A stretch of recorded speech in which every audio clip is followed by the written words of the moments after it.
Hey everyone, welcome to today's Explainer.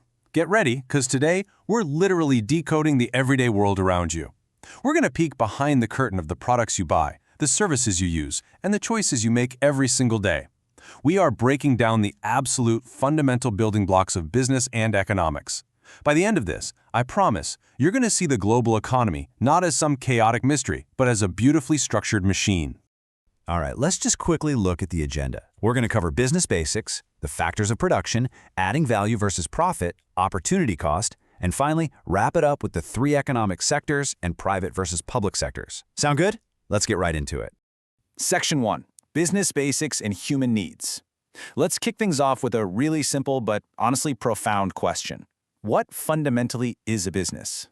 Well, here's your foundational definition. A business is basically an organization that combines resources, what we call factors of production, to create goods and services. And why do they bother? To satisfy human needs and wants. Businesses are, the ultimate organizers. Without them, raw resources would just sit around doing nothing. They take the scattered ingredients of the world and combine them to actually solve our problems and fulfill our desires. But hey, to really understand business, we kind of have to understand ourselves first. Take a look at this comparison. On one side, we've got needs. These are your absolute baseline survival essentials. Think simple food, like lentils or roti, or just basic shelter over your head. But on the flip side, we have wants. Now, you don't need a massive pizza to survive, right? But you might really, really want one. Wants are the mansions, the luxury cars. Needs are limited, but human wants, they are practically unlimited. We always want more. So, to satisfy those never-ending wants, businesses basically create two distinct categories of products. First up, we have goods. These are your tangible, physical products, stuff you can actually touch, like the clothes you're wearing right now, a packet of biscuits, or a car. Then we have services. Now, these are intangible. You can't put your hands on them, but you definitely experience them. Getting a haircut, doing your banking, or hopping on a bus. These are all services created by businesses to give us exactly what we want. Moving on to Section 2, the factors of production. What's super interesting here is how this whole concept acts just like a recipe. How are businesses actually whipping up all these goods and services? Let's check out the ingredients. All right, so here are the four key factors of production. First is land. Now, this means all natural resources extracted right from the earth. Think oil, water, or minerals.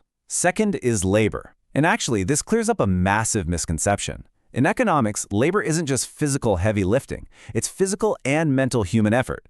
So yeah, a factory worker is labor, but a highly educated teacher or a doctor, also classified as labor. Number 3 is capital, which is the owner's money invested to buy machinery, buildings, the whole shebang. And finally, enterprise. This is the risk-taking ability of the owner to manage those first 3 factors. Without the entrepreneur, honestly, none of this happens. All right, Section 3, adding value versus profit. So, we know how they make things, but why? What's the real financial motivation driving all this crazy organization? Well, it all boils down to this core formula right here. Added value equals the selling price minus the cost of materials. Businesses are constantly, and I mean constantly, trying to widen that gap. They buy raw materials, work their magic on them, and sell them for more. Let's make this totally concrete for you. Imagine a business makes a beautiful, custom dining table. The selling price of that table is, say, $1,000. But the cost of the raw materials, the wood, the varnish, the nails, the packaging, was only $300. That leaves $700. That $700, that's your added value. Now here is the absolute crucial point you need to take away. Added value is not the same thing as profit, not even close. That $700 from our table example doesn't just get stuffed into the owner's pockets. No way! That added value is desperately needed to pay for everything else. The workers' wages, the factory rent, keeping the lights on, marketing. Profit is literally just what's left over only after every single one of those operational bills is paid. So since added value pays the bills, businesses are always trying to boost it. But it's a massive strategic tightrope. You basically have 2 main options. Option 1, raise the selling price. How? Well, you build an epic brand image, kind of like Apple, right? Creating a status symbol people will gladly pay a premium for. You can add new features or use fancy packaging. Option 2, lower your material costs. Buy in bulk, find cheaper suppliers. But wait, caution. If you grab a cheaper supplier and your product quality tanks, you'll absolutely destroy your brand image, so you have to maintain that quality. Section 4. Understanding opportunity cost. We've talked all about businesses combining resources, but now, well, we hit the harsh reality of economics. Resources are incredibly scarce, but as we said, human wants are unlimited, and that forces a pretty tough dynamic on all of us. And that dynamic, it's called opportunity cost. Because resources like money, time, and materials are limited, you simply cannot have it all. It's impossible. So, every single choice you make inherently costs you something else. To be exact, it costs you the next best alternative that you had to give up or forego. Take a look at this grid, because it's wild how this scales up from everyday life to the entire globe. For a student, if you spend Friday night studying for an exam, your opportunity cost is the awesome music concert you couldn't go to. For a business, if they blow their budget launching a new product, the opportunity cost is the equipment upgrades they can't afford anymore. And this scales all the way up to multi-billion-dollar government budgets. If a country spends more on healthcare or education, the opportunity cost might be expanding the military that they had to abandon. Every choice, big or small, has a hidden cost.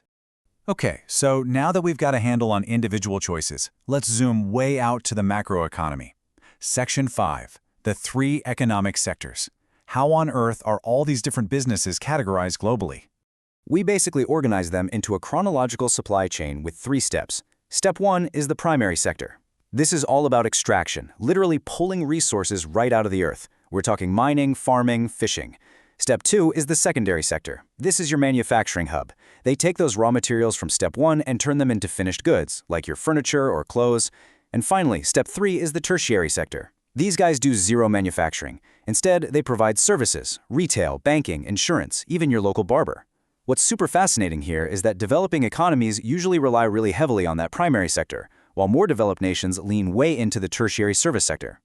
And here we are, the final layer. Section 6. Private versus public sectors. So we know what businesses do and the sectors they're in, but who actually owns and runs the whole show? Well, the entire economy is basically split right down the middle into 2 massive halves based on ownership. You've got the private sector, which is owned by private individuals and companies, and its absolute primary aim is maximizing profit. Then in stark contrast, you have the public sector. This is owned and controlled entirely by the government. And their primary aim? It isn't profit at all. It's providing essential services to the public. Let's break down the realities of how these two actually operate, completely impartially, starting with the private sector. Look, because private businesses are relentlessly hunting for profit, they are incredibly efficient. That profit drive sparks wild innovation, creates fierce competition, and that leads to lower prices and way more choices for us consumers. But there's definitely a flip side. Because they prioritize profit over public welfare, it can lead to inequality. They might only cater to the rich. There's also a real risk of monopolies forming and jacking up prices. Plus, a private company might completely ignore a remote rural village simply because, well, delivering goods out there just isn't profitable. And balancing that right out, we have the public sector realities. The huge pro here is that the government steps in to provide essential services, think schools and hospitals, to everyone, regardless of whether they can pay. It promotes equity and stops monopolies in their tracks. But the mechanical downsides are also very real. Without that hungry profit motive keeping them on their toes, public organizations can sometimes get a bit lazy or inefficient. Plus, to fund all this, they need to levy high taxes on all of us. And let's be honest, decisions in the public sector can sometimes be driven by political motives, like winning the next election, rather than actual market efficiency. So, there you have it. From the absolute simplest human needs all the way up to massive government-run sectors, the economy is entirely shaped by how we choose to use what we have. It all comes right back to scarcity and choice. We've covered a ton of ground in this explainer today, but I want to leave you with something to apply to your own life. Because, honestly, every single day you act as a mini economy. You have limited time, limited energy, and limited money. So, when you make your next big decision today, ask yourself, what is your opportunity cost? With your limited resources, what is your next best alternative? Think about it. Thanks for hanging out with me on today's explainer, and keep questioning the world around you.